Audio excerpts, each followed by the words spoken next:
નમસ્કાર મિત્રો, good morning. કેમ છો બધા? મજામાં ને? ભણવાનું કેવું ચાલે છે? રેગ્યુલર? સરસ. મિત્રો, આજના નવા લેક્ચરમાં, લેક્ચર નંબર 13માં આપ સૌનું હાર્દિક સ્વાગત છે. આપણે જે અગાઉ લેક્ચર 12માં છેલ્લી આપણે એસી જનરેટર વિશે જોયું હતું. મિત્રો, થિયરી ત્યાં આપણે પૂર્ણ જાહેર કરી. હવે એના પછી આપણે ધીમે ધીમે ઉદાહરણ અને સ્વાધ્યાયના દાખલા આપણે બાકી છે એ તરફ આગળ વધીએ. મિત્રો, તમને જ્યારે પણ હું મારા તરફથી જે પીડીએફ ફાઇલ મોકલું છું તમને થિયરીમાં, એ ક્રમાનુસાર તમે રેગ્યુલર તમે એમાં તમારા અલગ રીતે ચોપડામાં નોંધ કરતા રહેજો. તમને કામ લાગશે. મિત્રો, કદાચ કોઈ પીડીએફ હું મોકલું નહીં તો એનો મતલબ એવો કે તમારે એ વિડીયોમાંથી જ તમારે એને અહીંયા લખવાનું થાય, એટલે એ પ્રમાણે તમે રેગ્યુલર તમે નોંધ કરતા રહેજો. મિત્રો, આજે આપણે ઉદાહરણ 6.1, 6.2 અને 6.3 આપણે અગાઉના લેક્ચરમાં આપણે લીધેલું. હવે એના પછી ઉદાહરણ નંબર 6.4 આપણે આજથી શરૂઆત કરીએ છીએ. આકૃતિ તમને આપી દીધી છે. આકૃતિમાં જુદા જુદા આકારના સમતલ ગાળાઓ દર્શાવ્યા છે. એક લંબચોરસ છે, એક ત્રિકોણ આપેલો છે, એક અનિયમિત આકાર બતાવ્યો છે. જે લૂપના સમતલને લંબ અને વાચકથી દૂર તરફની દિશામાંના ચુંબકીય ક્ષેત્ર, હવે ચુંબકીય ક્ષેત્ર તમે જો ચોકડી વડે બતાવ્યું છે, ખ્યાલ આવે છે? તો એને લંબ વાચકથી દૂર તરફની દિશામાંના ચુંબકીય ક્ષેત્રમાંથી બહારની તરફ કે અંદરની તરફ ગતિ કરે છે. આ બંને વાક્યો ભેગા છે. જુઓ, ચલો, ચુંબકીય ક્ષેત્ર કઈ બાજુ છે? તો બ્લેકબોર્ડના સમતલને લંબ અંદર જતી દિશામાં. એ ચુંબક ક્ષેત્રને લંબ રૂપે આ ગાળાઓ લંબચોરસ, ત્રિકોણ અને અનિયમિત આકાર એ એવી રીતે ગતિ કરે છે, કાં તો આપણને ચુંબકીય ક્ષેત્રની અંદરની બાજુ અથવા તો ચુંબકીય ક્ષેત્રની બહારની બાજુએ ગતિ કરતા આપણને બતાવ્યા છે. જુઓ, ચલો, ખ્યાલ આવી ગયો. લેન્ઝના નિયમનો ઉપયોગ કરીને દરેક ગાળામાં પ્રેરિત વિદ્યુત પ્રવાહની દિશા નિર્ધારિત કરો. મિત્રો, આ બધા જે ગાળા છે એમાં મેં ગુલાબી ચોકથી જે એરો બતાવ્યો છે, અહીંયા એ પ્રમાણે કેસરી ચોકથી, અહીંયા ગુલાબી ચોકથી એ એરો જે બતાવ્યો છે એ વિદ્યુત પ્રવાહ કેમ આપણે એ દિશામાં બતાવ્યો એ આપણે દર્શાવવાનું છે. મિત્રો, યાદ કરીએ. આપણે દાખલા તરીકે સમજીએ, આ ગૂંચળું છે જેને આપણે ગેલ્વેનોમીટર સાથે જોડેલું છે. આને C1 ગૂંચળું કહેતા હતા. ચલો, એક ગજિયો ચુંબક લીધો મેં અને એનો ઉત્તર ધ્રુવ ગૂંચળા તરફ રહે તેમ આપણે એને ગતિ કરાવીએ. ગૂંચળા તરફ આમ દૂરથી આપણે આમ ગતિ કરાવીએ. આ કયો છેડો છે? ચુંબકનો ઉત્તર ધ્રુવ. આ કયો છેડો છે? પાછળ દક્ષિણ ધ્રુવ. અને આ ગૂંચળું છે જેનું જોડાણ ગેલ્વેનોમીટર સાથે કરેલું છે. હવે આને નજીક લાવું, ઉત્તર ધ્રુવને ગૂંચળા તરફ રાખી આમ ગતિ કરાવીએ તો આની ક્ષેત્ર રેખાઓ મેક્સિમમ એ આ ગૂંચળામાંથી પસાર થાય છે. પરિણામે આના ચુંબકીય ફ્લક્સમાં વધારો થાય. એટલે આપણે કહીએ ચુંબક ગૂંચળા તરફ ગતિ કરે ત્યારે આપણને ચુંબકીય ફ્લક્સમાં વધારો થાય. હવે આપણી સૂત્ર છે E બરાબર -dφ/dt. જુઓ, ફેરાડેનો નિયમ છે, લેન્ઝના નિયમની હાજરી છે અને આપણને એ કીધું છે લેન્ઝના નિયમનો ઉપયોગ કરો. હવે શું થશે કે જેને કારણે અહીંયા ફેરફાર થાય છે, ગતિ, ચુંબકની ગતિ, એના કારણે ફ્લક્સમાં ફેરફાર થયો. એનો જ વિરોધ કરતું આપણને એની વિરુદ્ધ દિશામાં આપણને અહીંયા પ્રેરિત EMF ઉત્પન્ન થાય છે. એટલે અહીંયા જે દિશામાં ગતિ થાય છે એની વિરુદ્ધ દિશામાં આપણને અહીં એક એવું બળ જોવા મળે કે જે ગતિનો વિરોધ કરે. શું થશે? ઉત્તર ધ્રુવ લાવ્યા છીએ, ગૂંચળું છે, આમ નજીક લાવીએ તો આનો ઉત્તર છેડો જે છે ઉત્તર ધ્રુવ એની બરાબર ગૂંચળાનો એ દિશામાંનો છેડો કે જેમાં પ્રવાહની દિશા એવી રીતે નિર્માણ થાય કે આ ગતિનો શું થાય? વિરોધ થાય. હવે એવું તો કેવી રીતે થશે? આ તો કંઈ ગાળું કાઢવાનું નથી, કંઈ બોલવાનું નથી, પણ એની અંદર પ્રવાહની દિશા એક અપાકર્ષણ બળ ઉદ્ભવે. આ ગતિનો વિરોધ કરવા માટે અપાકર્ષણ બળ ઉદ્ભવે એ પ્રમાણે અહીંયા પ્રવાહ ઉત્પન્ન થાય છે. એટલે જો તમે ઉત્તર ધ્રુવ લાવ્યા હોય તો એ ગૂંચળામાં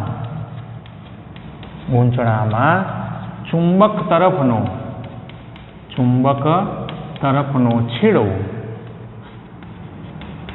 ઉત્તર ધ્રુવ બને તે રીતે તેમાં વિષમ ઘડી દિશામાં પ્રવાહ પ્રેરિત થાય છે.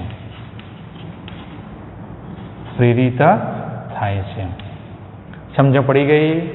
નજીક આવે, આ છેડો ઉત્તર ધ્રુવ છે, નજીક આવે ક્ષેત્ર ક્ષેત્રની નજીક આવે તો આમાં ફ્લક્સમાં વધારો થાય, પરિણામે એ છેડો એ વિષમઘડી દિશા બને.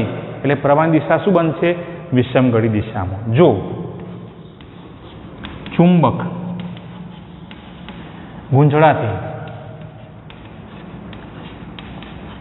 દૂર જાય તો ફ્લક્સમાં ઘટાડો થાય, પરિણામે આ ઘટાડાનો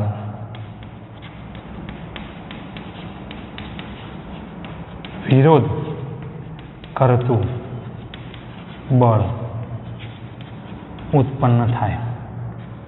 હું બળ કહું છું એનો મતલબ કે EMF જ થાય, કારણ કે EMF જ પ્રેરિત થાય છે, પણ અહીંયા બળ એવી રીતે ઉત્પન્ન થાય જેથી પરિણામે ગૂંચળામાં સમઘડી દિશામાં વિદ્યુત પ્રવાહ પ્રેરિત થાય છે. ધારો કે આ જ વાત હું અહીંયા કહું તો ગૂંચળું ચુંબક, આ છેડો ઉત્તર ધ્રુવ, નજીક આવ્યો, આ અપાકર્ષણ થયું એટલે આ છેડો ઉત્તર ધ્રુવ બન્યો. હવે દૂર લઈ જાઉં છું એટલે ચુંબકીય ફ્લક્સમાં શું થશે? ઘટાડો થશે, અંતર વધે છે, આમ ઘટાડો થાય. ઘટાડાનો વિરોધ કરવા માટે આ છેડો ઉત્પન્ન થશે પ્રવાહમાં કે જેથી આ ઘટાડાનો વિરોધ થાય, ખેંચી રાખે. મિત્રો, ખેંચી રાખે એટલે કયું બળ હોય? આકર્ષણ બળ હોય. હવે આ તો કયો છેડો છે? ઉત્તર ધ્રુવ. તો આ છેડો કયો બનવો જોઈએ? દક્ષિણ ધ્રુવ બને તો એમાં કઈ દિશામાં પ્રવાહ પસાર થશે મિત્રો? તો કે આપણને સમઘડી દિશામાં. એટલે આટલું યાદ રાખો, જો વધારો થાય તો એ વખતે પેલા ગૂંચળામાં કઈ દિશામાં પ્રવાહ પસાર થશે? વિષમઘડી દિશામાં. જો ચુંબકીય ફ્લક્સમાં ઘટાડો થાય એટલે કે પેલું દૂર જતો હોય, વાહક દૂર જતો હોય, ગૂંચળું દૂર જતું હોય, ટૂંકમાં ફ્લક્સમાં ઘટાડો થતો હોય તે વખતે સમઘડી દિશામાં પ્રવાહ પસાર થાય છે. મિત્રો, અહીં આવી જઈએ. સાહેબ, તમે આ એરો દોર્યા, પ્રવાહની દિશા કેવી રીતે આવી જુઓ. કેવો આકાર છે? લંબચોરસ. આપણે કહીએ ABCD એક લંબચોરસ વાહક બતાવ્યો છે. લંબરૂપે શું દર્શાવ્યું છે? ચુંબકીય ક્ષેત્ર. હવે અહીંયા હું બતાવું છું એ ભાગમાં ચુંબકીય ક્ષેત્ર નથી. આ પદાર્થ નથી એ બાજુથી એની દિશા છે. જુઓ, ચુંબકીય ક્ષેત્રમાં જાય છે. ચુંબકીય ફ્લક્સમાં શું થાય? વધારો થાય. ચુંબકીય ફ્લક્સમાં વધારો થાય તો ગૂંચળામાં આપણને કઈ દિશામાં પ્રવાહ વહે છે? વિષમઘડી દિશામાં. તો આ લંબચોરસ ગૂંચળામાં આપણને વિષમઘડી દિશામાં પ્રવાહ વહેતો જોવા મળે. મિત્રો, ખ્યાલ આવી ગયો? ક્ષેત્રની અંદર દાખલ થાય, ક્ષેત્રમાં દાખલ થાય તો ફ્લક્સમાં વધારો થાય એટલે વિરોધ થાય લેન્ઝના નિયમ પ્રમાણે. પરિણામે એવા વાહકમાં વિષમગળી દિશામાં આપણને પ્રવાહની દિશા મળે છે. જુઓ એરોથી જુઓ તમે, વિષમગળી દિશામાં ઘડિયાળના કાંટાની વિરુદ્ધ દિશામાં તમે દિશા બતાવી શકો. A B C D A, કોઈ એમ કે B C D A B, તો આ દિશા જે છે એ આપણી વિષમગળી દિશામાં પ્રવાહની દિશા બતાવી. ચલો ખ્યાલ આવી ગયો. આપણે આટલું બતાવવાનું છે, પ્રવાહની દિશા નિર્ધારિત કરો. ચલો બીજો આપણે આકાર જોઈએ. ત્રિકોણ આકાર છે. ABC ત્રિકોણ બતાવ્યો છે. મિત્રો તમે થોડું ધ્યાનથી જોશો તેના વેગની દિશા કઈ બાજુ છે? બહારની બાજુ. બહારની બાજુ જાય, ચુંબકીય ક્ષેત્રની બહાર જાય છે. ફ્લક્સમાં ઘટાડો થાય. ફ્લક્સમાં ઘટાડો થાય તો એ વખતે આપણને પ્રવાહની દિશા કઈ દિશા છે? સમગળી. તો સમગળી થાય. જુઓ ખ્યાલ આવે છે? ઘડિયાળના કાંટાની દિશામાં BACB, કોઈ એમ કે CBAC પણ કહેવાય, કોઈ એમ કે ACBA, પણ જે બિંદુથી ગયા હોય તે બિંદુએ પાછા આવી જવાનું, એટલે બંધ ગાળો આપણે બતાવી શકીએ. તો આમાં સમગળી દિશામાં પ્રવાહ ઉત્પન્ન થશે, આમાં વિષમગળી દિશામાં. અહીંયા પણ જુઓ. હવે તમે જ કહો, આ ગાળો જે છે અનિયમિત આકાર છે, એના વેગની દિશા એ ચુંબક ક્ષેત્રની અંદર જાય છે કે બહાર આવે છે? જો અંદર જાય તો ફ્લક્સમાં વધારો થાય. ફ્લક્સમાં વધારો થાય તો વિષમગળી હોય, આ તો બહાર આવે છે, માટે ફ્લક્સમાં ઘટાડો થાય. ઘટાડો થાય તો કઈ દિશામાં? સમગળી દિશામાં પ્રવાહ આપણને જોતો પ્રવાહ વહેતો જોવા મળશે. જુઓ સમગળી દિશામાં. ખ્યાલ આવે છે? કોઈ એમ કે મારા D A B C D, A B C D A, B C D A B, કોઈ પણ તમે બંધ ગાળો બતાવવાનો. જે બિંદુથી શરૂઆત કરી હોય એ બિંદુ પર તમે પાછા આવી જાઓ. એ પ્રકારની આપણે અહીંયા બંધ ગાળાવાળી આકૃતિ અહીં બતાવીશું. તો ટૂંકમાં તમને ખ્યાલ આવી ગયો. જો ક્ષેત્રની અંદર દાખલ થાય તો ચુંબકીય ફ્લક્સમાં વધારો થાય અને પરિણામે વિષમગળી દિશામાં પ્રવાહ પસાર થાય. પહેલી આકૃતિ. પણ જો ચુંબકીય ક્ષેત્રમાંથી બહાર નીકળતું હોય વાહકની ગતિ બહારની તરફ હોય તો ચુંબકીય ફ્લક્સમાં ઘટાડો થાય. પરિણામે તેમાં સમગળી દિશામાં પ્રવાહ આપણને નિર્માણ થતો જોવા મળે છે. ચલો મિત્રો, હવે આપણે ઉદાહરણ નંબર 6.5 જોઈએ. આપણને વિકલ્પોના સંદર્ભમાં અલગ અલગ રીતે પ્રશ્નો પૂછ્યા છે. જોઈએ પહેલો વિકલ્પ એ જોઈએ. મિત્રો, જ્યારે રકમ વંચાતી હોય તો આપણી પાસે ટેક્સ્ટબુક હોવી જોઈએ. ચલો ટેક્સ્ટબુક બધા મિત્રો પેજ નંબર 211 ઉપર, મને યાદ છે ત્યાં સુધી પેજ નંબર 211 નંબરનું પેજ કાઢો અને તેમાં 6.5 એનો વિકલ્પ એ જોઈએ. જડિત રાખેલ બે કાયમી ચુંબકના, એટલે આપણે એક ચોક્કસ રીતે આપણે ગોઠવી દીધા છે, હવે ફરી શકતા નથી. હવે કાયમી ચુંબકના ઉત્તર અને દક્ષિણ ધ્રુવો વચ્ચેના ચુંબકીય ક્ષેત્રમાં, ઉત્તર ધ્રુવ દક્ષિણ ધ્રુવ વચ્ચેના ભાગમાં જો નિયમિત ચુંબકીય ક્ષેત્ર હશે, એક બંધ ગાળાને સ્થિર રાખેલ છે. શું આપણે ખૂબ જ શક્તિશાળી ચુંબકનો ઉપયોગ કરીને આ ગાળામાં વિદ્યુત પ્રવાહ ઉત્પન્ન કરવાની આશા રાખી શકીએ? મિત્રો જુઓ, બે ચુંબકો સ્થિર છે, જડિત કરેલા છે, અને એમની વચ્ચેના વિસ્તારમાં કે જ્યાં ચુંબકીય ક્ષેત્ર છે વચ્ચેના વિસ્તારમાં પેલો બંધ ગાળો લીધો છે. જુઓ એ પણ કેવો છે? સ્થિર. એટલે પરિસ્થિતિ ના ગૂંચળું કે ના ચુંબક, કોઈ ગતિ કરતું નથી, સાપેક્ષ ગતિ કોઈ જ થતી નથી. મિત્રો, જ્યારે આપણે એમ કહેતા હોય, છેલ્લે તમને કીધું હોય કે વિદ્યુત પ્રવાહ પ્રેરિત થશે, તો એની પાછળનું કારણ એક જ, આ બંને પદાર્થોમાં કાં તો ચુંબકો અથવા તો પેલો બંધ ગાળો એટલે કે ગૂંચળું સાપેક્ષ ગતિ કરાવો તો જ એમાં ફ્લક્સમાં ફેરફાર થાય અને પરિણામે એમાંથી આપણને પ્રેરિત EMF અને પ્રેરિત વિદ્યુત પ્રવાહ જોવા મળે. અહીં તો બંને સ્થિર છે. જુઓ, જડિત કરેલા ચુંબકો, બંધ ગાળો સ્થિર રાખ્યો છે, તો શું તમે આશા રાખી શકો? ના, અહીંયા કોઈ જ પ્રવાહ પ્રેરિત થતો નથી, કારણ કે ચુંબકીય ફ્લક્સમાં ફેરફાર થતો જ નથી.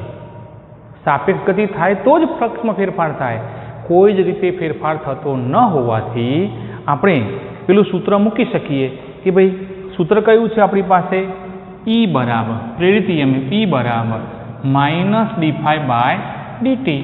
હવે માઇનસ ડી જ 0 છે તો એનું મૂલ્ય શું મળે 0 મળે અને પરિણામે આપણે એવું કહી શકીએ કે અહીંયા કોઈ પ્રવાહ પ્રેરિત થતો નથી. ખ્યાલ આવી ગયો? સાપેક્ષ ગતિ થવી જોઈએ. ચલો બીજો વિકલ્પ જુઓ. એક બંધ ગાળો એક મોટા કેપેસિટરની તકતીઓ વચ્ચે અચળ વિદ્યુત ક્ષેત્રને લંબ ગતિ કરે છે. જુઓ અહીં સાપેક્ષ ગતિ થાય છે પણ શું છે આગળ જોઈએ. શું આ ગાળામાં નંબર 1 જ્યારે તે સંપૂર્ણ કેપેસિટર પ્લેટ્સની વચ્ચે હોય, નંબર 2 જ્યારે તે આંશિક રીતે કેપેસિટરની તકતીની બહાર હોય ત્યારે વિદ્યુત પ્રવાહ પ્રેરિત થશે. આ વિદ્યુત ક્ષેત્ર ગાળાના સમતલને લંબ છે. મિત્રો કેપેસિટર મૂકેલું છે 2 પ્લેટો, એની વચ્ચેના વિસ્તારમાં પેલો આપણે બંધ ગાળો જે છે એને આપણે કાં તો કેપેસિટરના બંધ ગાળાની અંદરની બાજુએ અથવા તો બહારની તરફ આંશિક રીતે એટલે કે વચ્ચે અથવા તો આંશિક રીતે આપણે એને ગતિ કરાવવાની. મિત્રો અહીંયા પણ કોઈ પ્રવાહ પ્રેરિત થતો નથી. કારણ શું? કેપેસિટરની 2 પ્લેટો વચ્ચે જ્યારે આ પ્રમાણે સાપેક્ષ ગતિ કરાવો તો વિદ્યુત ફ્લક્સ પ્રેરિત થાય, વિદ્યુત ફ્લક્સમાં ફેરફાર થાય. પણ મિત્રો આપણી પાસે એવો કોઈ જ પરિણામ નથી કે વિદ્યુત ફ્લક્સમાં ફેરફાર કરો તો પ્રવાહ પ્રેરિત થાય. ના, ચુંબકીય ફ્લક્સમાં ફેરફાર કરવામાં આવે તો જ આપણને EMF અને પરિણામે વિદ્યુત પ્રવાહ પ્રેરિત થાય. આ તો વિદ્યુત ફ્લક્સ છે, સમજો તમે. ચુંબકો હોત તો પ્રેરિત આપણો વિદ્યુત પ્રવાહ થાત, પણ આ તો કેપેસિટરની 2 પ્લેટો છે ત્યાં તો વિદ્યુત ફ્લક્સમાં ફેરફાર થાય, પણ વિદ્યુત ફ્લક્સમાં ફેરફાર થવાથી કોઈ જ આપણને પ્રવાહ અહીંયા નિર્માણ થતો જોવા મળતો નથી. ચલો વિકલ્પ સી. મિત્રો વિકલ્પ સીમાં તમને આકૃતિઓ આપી દીધી છે. એક લંબચોરસ ગાળો અને એક વર્તુળાકાર ગાળો જોઈ શકો તમે. લંબચોરસ ગાળો અને વર્તુળાકાર ગાળો એક સમાન ચુંબકીય ક્ષેત્રવાળા, એટલે આપણે ચુંબકીય ક્ષેત્ર અહીંયા અંદરની બાજુએ બ્લેકબોર્ડના સમતલને લંબ અંદરની બાજુએ દર્શાવ્યો છે. જુઓ શું કહે છે. સમાન ચુંબક ક્ષેત્રવાળા વિસ્તારમાંથી બહારની તરફ જો એનો વેગ બતાવ્યો છે અને એક ક્ષેત્ર મુક્ત વિસ્તાર તરફ કે જ્યાં ક્ષેત્ર છે જ નહીં, ક્ષેત્ર મુક્ત એટલે ક્ષેત્ર હોતું નથી એવા વિસ્તાર તરફ. અહીં ક્ષેત્ર નથી તો અહીં આવી જશે, અહીંયા આગળ ક્ષેત્ર નથી તો એ આગળ જઈને ક્ષેત્ર મુક્ત વિસ્તારમાં પ્રવેશે છે. વેગથી ગતિ કરે છે. હવે શું કહે છે? આકૃતિ 6.8 આપી છે. ક્ષેત્ર પ્રદેશથી બહારની તરફના માર્ગમાં કયા ગાળામાં તમે અપેક્ષા કરી શકો કે પ્રેરિત EMF અચળ રહેશે? આ વિદ્યુત ક્ષેત્ર ગાળાના સમતલને લંબ છે. મિત્રો આપણે પહેલી વાત તો એ કરીએ કે કોઈ પણ વાહકને તમે ગતિ કરાવો પણ એ ચુંબકીય ક્ષેત્રમાં કરાવો તો જ ત્યાં વિદ્યુત પ્રવાહ પ્રેરિત થાય છે. હમણાં અગાઉ 2 વિકલ્પમાં આપણે કીધું કે અહીંયા વિદ્યુત ફ્લક્સમાં ફેરફાર થાય છે અને વિદ્યુત ફ્લક્સમાં ફેરફાર થવાથી કોઈ વિદ્યુત પ્રવાહ પ્રેરિત થતો નથી. તો જોઈએ. ચલો ચુંબકીય ક્ષેત્ર છે, સમાન ચુંબકીય ક્ષેત્ર, હા, અને એમાં કોઈ એક વાહક v વેગથી ગતિ કરાવીએ છીએ. ચલો શરતનું પાલન થાય છે તો પ્રેરિત EMF ઉત્પન્ન થશે. મિત્રો ફાઈને આપણે શું કહેશો? ફાઈ બરાબર AB. ફાઈ બરાબર AB. હવે મારે અચળ કહેવું છે. અચળનો મતલબ શું? તો E બરાબર -d∅dt માં ફાઈનું મૂલ્ય જે છે એ ધ્યાનથી જુઓ તો B પણ અચળ હોવો જોઈએ અને A પણ અચળ હોવો જોઈએ તો જ તમને EMF કેવું મળે? અચળ મળે. હવે અહીંયા B તો અચળ છે, સમાન ચુંબકીય ક્ષેત્ર છે બંનેમાં, જુઓ અંદરની બાજુએ, એટલે B અચળ છે. જો એ અચળ રહેતો હોય તો પછી ફાઈ અચળ રહે. ફાઈ અચળ રહે એનો મતલબ કે EMF તમને કેવું મળે છે? અચળ મળે છે. તો અહીંયા જુઓ મિત્રો, ક્ષેત્રફળને હવે ધ્યાનમાં લેવું પડે. બંનેમાં B તો અચળ છે જ. ક્ષેત્રફળ જુઓ, વિચારો, ધારો કે આ લંબચોરસ ગાળો છે એ બહાર નીકળે છે અને એનો આપણે આટલો ભાગ, હું બોર્ડર બતાવું છું તે આટલો ભાગ, જે હું લાઇનવાળો ભાગ બતાવું છું એટલો ભાગ ધારો કે બહાર નીકળ્યો, તો ક્ષેત્રફળનું સૂત્ર શું થશે? આમાં લંબાઈ ગુણ્યા પહોળાઈ. ચલો, એવું ને એવું બીજો એટલો ને એટલો ભાગ બહાર નીકળે છે. આપણે આ પ્રક્રિયા થોડી ધીમેથી વિચારીએ છીએ, તો આટલો ને આટલો ભાગ બહાર નીકળે છે. એટલો ને એટલો ભાગ ત્રીજો આપણે વિચારીએ છીએ કે ધીમે ધીમે બહાર નીકળે છે. તો એ ભાગ બહાર નીકળે તો દરેક વખતે સમાન, ધારો કે આ પહોળાઈ કહેતા હોય અને આ લંબાઈ કહેતા હોય તો અહીંયા ક્ષેત્રફળ અચળ રહેશે. અહીંયા જુઓ, ધારો કે આ બહાર નીકળે છે, એમાંનો શરૂઆતનો ભાગ આપણે આટલો લઈએ તો તમને કેટલો વિસ્તાર મળે છે? આટલો વિસ્તાર મળે છે. એવું ને એવું બીજો ભાગ લો તમે. ચલો, થોડું ધ્યાનથી જુઓ તો તમને ભાગ, ગોળાકાર જે આપણે ભાગ છે લીધો છે એમાં ભાગ વધ્યો કે ઘટ્યો? તમે કહેશો વધ્યો. સાહેબ, આ જે ભાગ હતો અરે એના કરતો આ ભાગ એ થોડોક મોટો છે. હજુ આગળ એવું વિચારું તો આ ભાગ એના કરતોય મોટો છે, એટલે ક્ષેત્રફળમાં વધારો થયો. ક્યાં સુધી વધારો થશે? બરોબર વ્યાસવાળો ભાગ આવશે ત્યાં સુધી વધારો થશે. પછી ધીમે ધીમે ક્રમશઃ ક્ષેત્રફળનો એ ભાગ જે ક્ષેત્રની બહાર નીકળવા તરફ જઈ રહ્યો છે એ ઘટતો જશે. એટલે વર્તુળાકાર ભાગમાં ક્ષેત્રફળ અચળ નથી.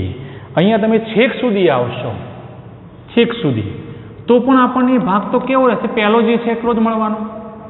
એટલે લંબચોરસ જે ગાળો છે એમાં ક્ષેત્રફળ આપણને અચળ મળે છે, પણ વર્તુળાકાર ભાગ છે એમાં ક્ષેત્રફળ શરૂઆતમાં વધતું પછી ઘટતું પણ અચળ રહેતું નથી. અચળ ના રહે તો ફ્લક્સનું મૂલ્ય બદલાતું જોવા મળે, અને ફ્લક્સ બદલાય તો આપણને EMF અચળ મળતો નથી. તો આ ગાળામાં આપણને અચળ મળે નહીં, પણ લંબચોરસવાળા ગાળામાં શું કહીશું આપણે? અચળ મળે છે. ચલો, ખ્યાલ આવી ગયો? ઓકે. તમારે શું કરવાનું? આ જે ઉદાહરણ છે પુસ્તકમાં તમે આ સમજવાનું છે. અહીંયા એમને એમ તમારે પુસ્તકમાંથી એના જવાબ તમારે સમજીને લખી દેવાના છે. ચલો, છેલ્લો આપણને વિકલ્પ આપ્યો છે. છેલ્લા વિકલ્પમાં શું કહે છે? આકૃતિ દ્વારા વર્ણવેલ પરિસ્થિતિમાં, આકૃતિમાં તમે જોઈ શકો બે ગજિયા ચુંબક છે, પરસ્પર વિજાતીય ધ્રુવો સામસામે રીતે ગોઠવ્યા છે, પરંતુ એની વચ્ચેના ભાગમાં શું કહે છે?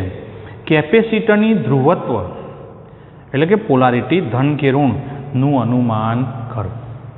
મિત્રો, મેં તમને પહેલાંય કીધું અને હવે પણ કહું છું, ફરીથી પણ કહું છું કે જ્યારે કોઈ ગૂંચળું હોય એમાં એની સામે ચુંબકનો ઉત્તર ધ્રુવ જ્યારે નજીક આવે, ચુંબકનો ઉત્તર ધ્રુવ નજીક આવે તો ગૂંચળામાં અપાકર્ષણ પેદા થશે. એટલે ચુંબકની એ દિશામાંનો છેડો કેવો બનશે? એન્ટી ક્લોકવાઇઝ દિશામાં ફરતો હોય. એટલે અહીંયા કહું તો આ બાજુ A થી B, અહીં ધારો કે કોઈ નામ આપી દઉં, ધારો કે C નામ આપ્યું, શું થશે? ACB એન્ટી ક્લોકવાઇઝ પ્રવાહની દિશા થશે. અને જ્યારે S ધ્રુવ આવે તો એ બાજુ પણ આપણને અપાકર્ષણ થશે. તમે આ બાજુથી આમ જુઓ, ધારો કે ગૂંચળું છે અને ગૂંચળામાં તમે એન્ટી ક્લોકવાઇઝ વિચારો, તો એન્ટી ક્લોક વિચારો તો આ બાજુથી મને કેવું લાગે? સમઘડી દિશામાં લાગે. તો અહીંથી વિચારું તો સમઘડી દિશામાં પ્રવાહ પસાર થાય, અને આ બાજુથી વિચારું તો મને એન્ટી ક્લોકવાઇઝ એટલે કે વિષમઘડી દિશામાં. અને પ્રવાહની દિશા બેન્જામિન ફ્રેન્કલિનની રીતે વિચારીએ તો ધન ધ્રુવથી નીકળે ઋણ ધ્રુવ તરફ જાય. એટલે આમ એન્ટી ક્લોકવાઇઝ દિશામાં વિચારીએ તો એનો છેડો જે છે કેપેસિટરનો એ છેડો એ ધન ધ્રુવ તરીકે, બી છેડો ઋણ ધ્રુવ તરીકે આપણને નિર્માણ પામે. વિચારજો મિત્રો, ધારો કે આ પેલું કેપેસિટરની બે પ્લેટો છે. હું અહીંથી વિચારું, અહીંથી તો એન્ટી ક્લોકવાઇઝ, પણ આ જ વાત હું આમ આ બાજુથી વિચારું તો મને કઈ દિશામાં મળે ભાઈ? સમઘડી દિશામાં મળે. એટલે બીજું ચુંબક જે છે એ દિશામાં જુઓ તો સમઘડી અપાકર્ષણ થવું જોઈએ, અહીંયા આપણને વિષમઘડી દિશામાં મળશે. એટલે વિષમઘડી દિશામાં વિચારીએ આપણે તો કેપેસિટરનો એ છેડો એ 20 છેડાની સાપેક્ષમાં ધન સ્થિતિમાં જોવા મળે છે મિત્રો, યાદ રાખીશું. ચલો મિત્રો, ઉદાહરણ નંબર 6.6, જેનો એક છેડો 1 મીટર ત્રિજ્યાના ગોળાકાર ધાતુની રિંગ અથવા તો વલયના કેન્દ્રમાં લટકાવેલ, એટલે એક છેડો અહીંયા લટકાવ્યો છે અને બીજો છેડો આ રિંગની પરિઘ ઉપર અહીંયા, એટલે ક્યુ છેડો, એક છેડો O, બીજો છેડો Q, તેવા 1 મીટરની લંબાઈના ધાતુના એક સળિયાને, એટલે હું કહું તો આવું થશે OP અથવા તો OQ, એક સળિયો છે. ચલો, શું કહે છે? આમાં 1 મીટર લંબાઈના ધાતુના એક સળિયાને 50 પરિભ્રમણ પ્રતિ સેકન્ડ આવૃત્તિ સાથે કેન્દ્રમાંથી પસાર થતી અને રિંગના સમતલને લંબ, રિંગનું સમતલ એટલે બ્લેકબોર્ડ, કેન્દ્રમાંથી પસાર થતી, એટલે મારો હાથ જે છે એ દિશામાં આપણને એમ કહે છે, અને રિંગના સમતલને લંબ. ચલો, રિંગના સમતલને લંબ થયું ભાઈ. અક્ષને અનુલક્ષીને ભ્રમણ કરાવવામાં આવે છે, ગોળ ગોળ ફેરવવા, રિંગ ગોળ ગોળ ફેરવવામાં આવે.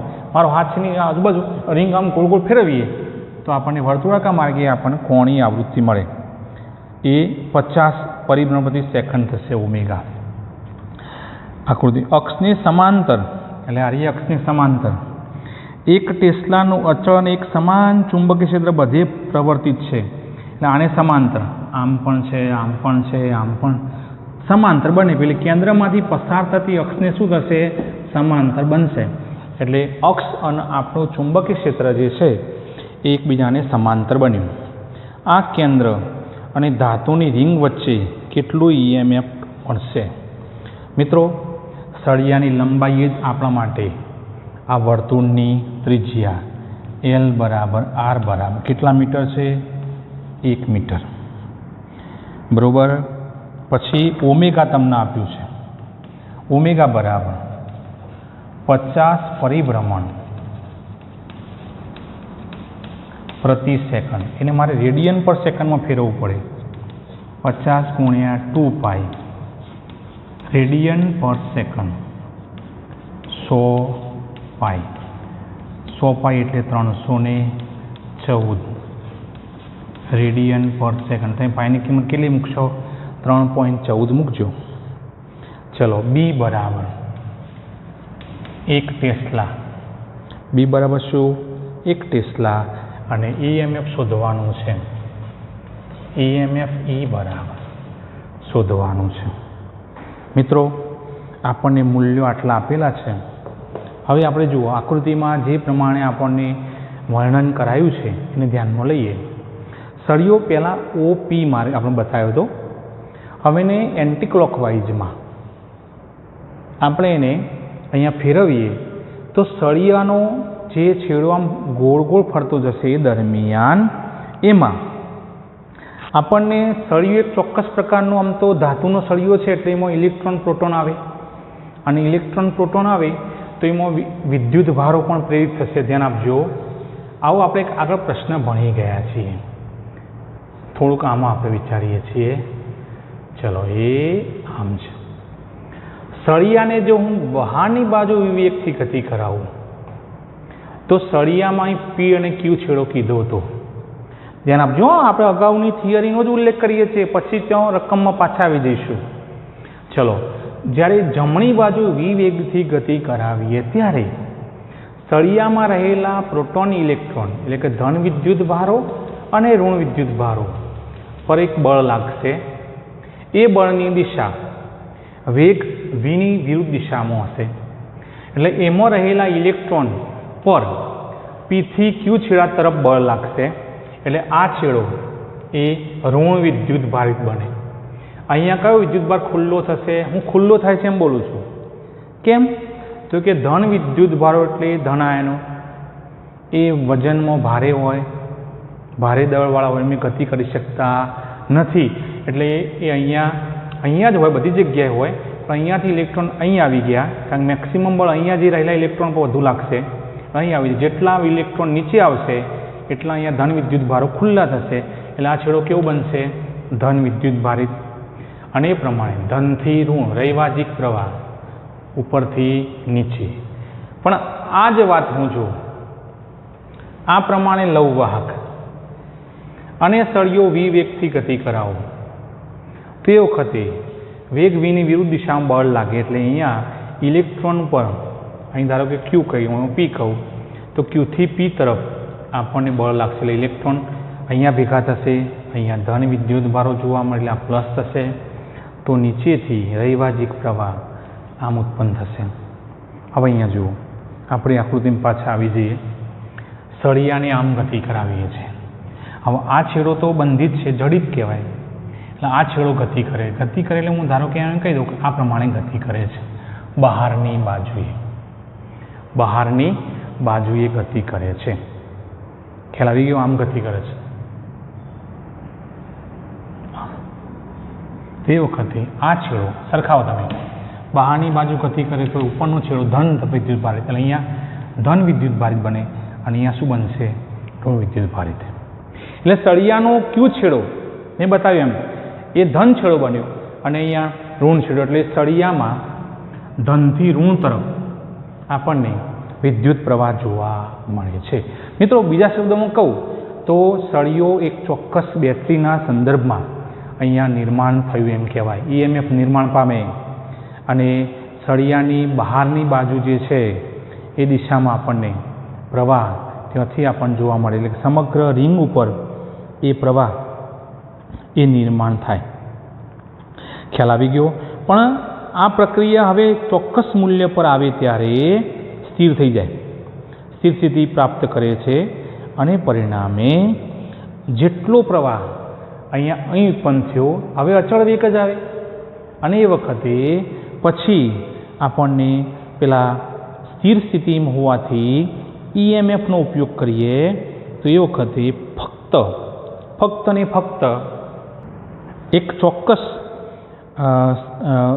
પ્રકારનો વિદ્યુત પ્રવાહ પ્રેરિત થશે, પછી પરિસ્થિતિ સ્થિર થઈ જાય છે.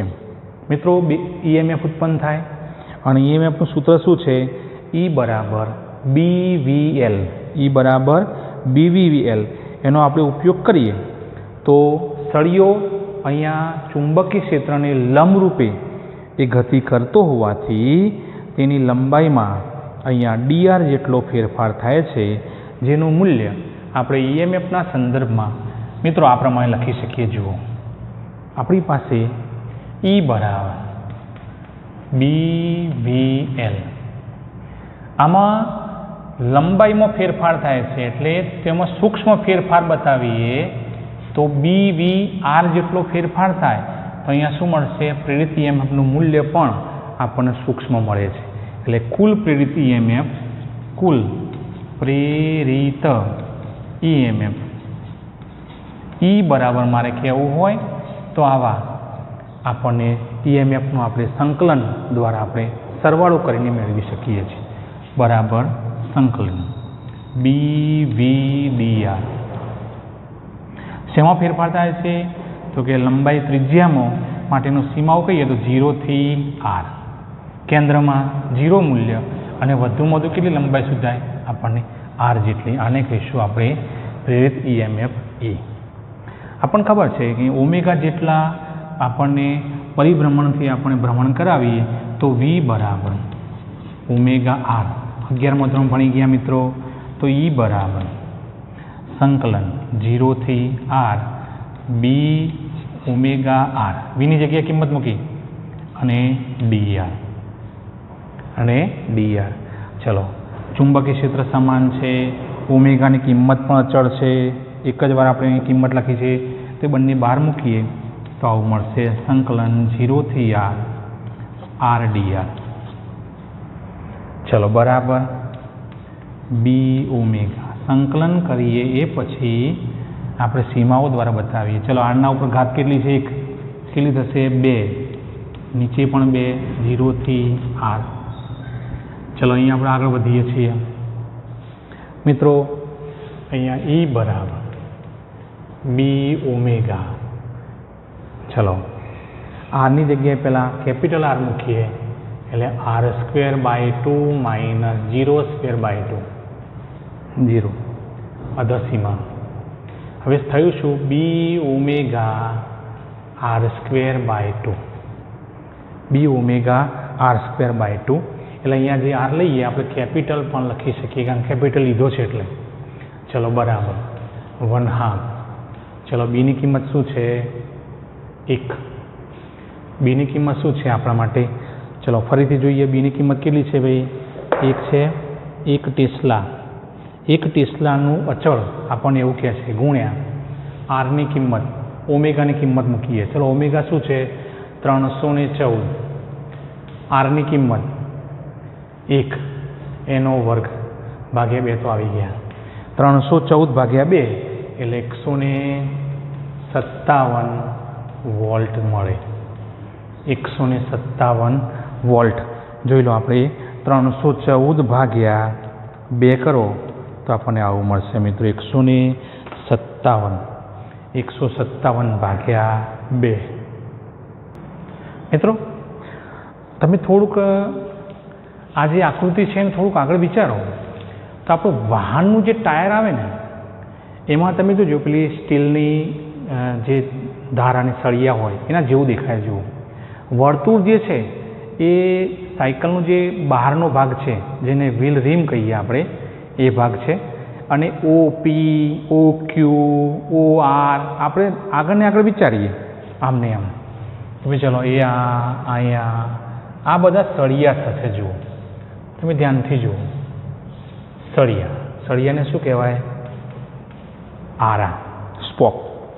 તો આવો એક દાખલો જે આના ઉપર નિર્ધારિત છે આપણા માટે એવો એક દાખલો આપણે અહીંયા મેં સ્વાધ્યાયમાં મૂકેલો છે મિત્રો. તો એને આપણે સમજી અને ઘણી ગણતરી કરીએ. રકમ પહેલાં વાંચીએ છીએ. ઉદાહરણ નંબર 6.7.